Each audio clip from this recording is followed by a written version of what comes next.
next guest is, you know her from things like Space Camp, Carolyn in the City,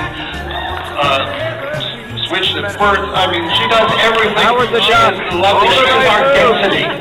She is Miss Leah Thompson.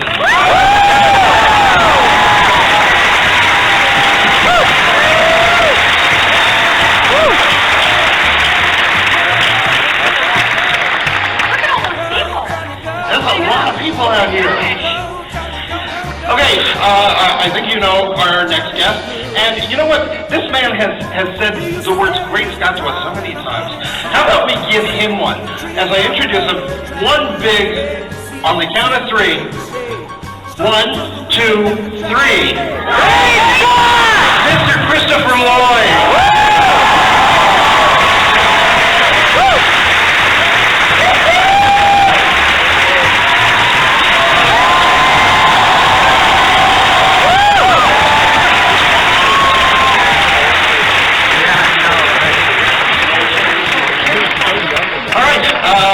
One more person, 5-time Emmy winner, Family Ties, Hollywood, success.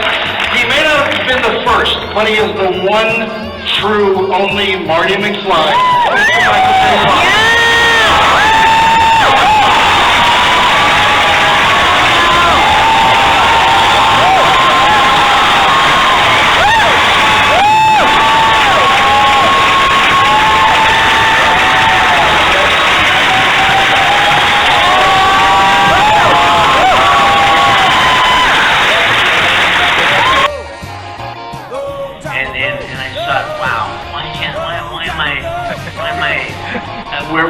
When I could be in a movie like that, and I heard Christmas Glover was in it.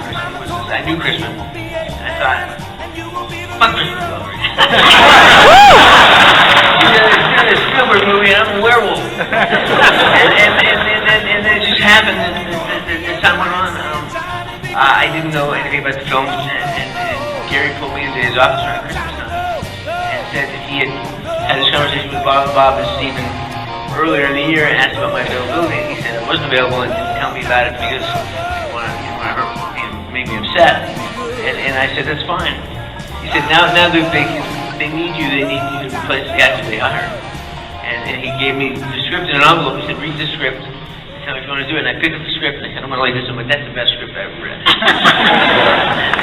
and it was like 2 weeks later, I was in a parking lot in Pomona. Puente Hills. I mean, it wasn't really me, I don't think. That was easy, but the innocent part was hard. And so the characters were, incredible, and I just felt so in touch with both of them. I mean, it was a lot of work, but I don't know how I got the part. But you were damn good. I wanted to hear that.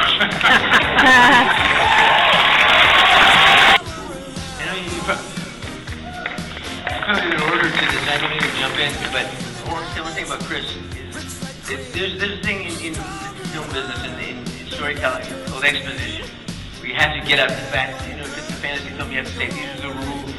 This is how this is going to work. And it's really thankless stuff. I mean, nobody wants to get the pipe. No one wants to get the pipe. No one wants to lay the pipe. You get all the exposition out there. You get all the explanation of how things work and the rules of the film. But Chris did that brilliantly. He made it an art form. He made it like this model of crude. and I was just astounded. I was just saying, this guy lays pipe and it's the funniest thing I've ever heard. He's a genius at it, and that's why the film worked. Ultimately, because there were so many rules you had to understand and so many nuances that you had to pick up on. And because of Chris, we all got it. We all got it. It swung to us in an entertaining way, and it was brilliant. It got panned by the LA Times. Remember that?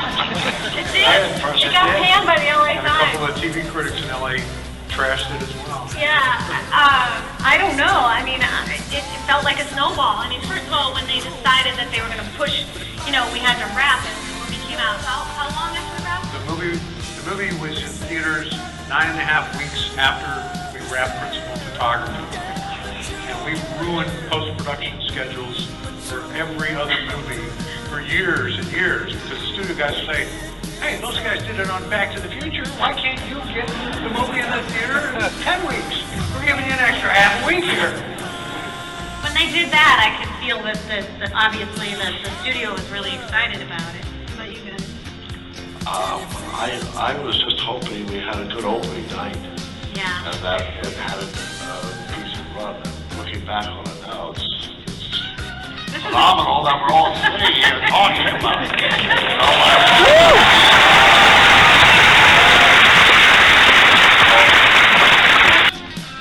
And if it didn't work out, then I'd have to go back to makeup for another 2 hours to have it all reapplied and we do it again.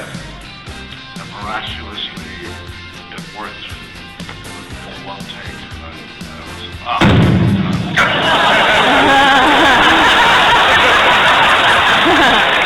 Was there any intention to kind of swipe from Back to the Future on the director's part for Howard the Duck at that scene?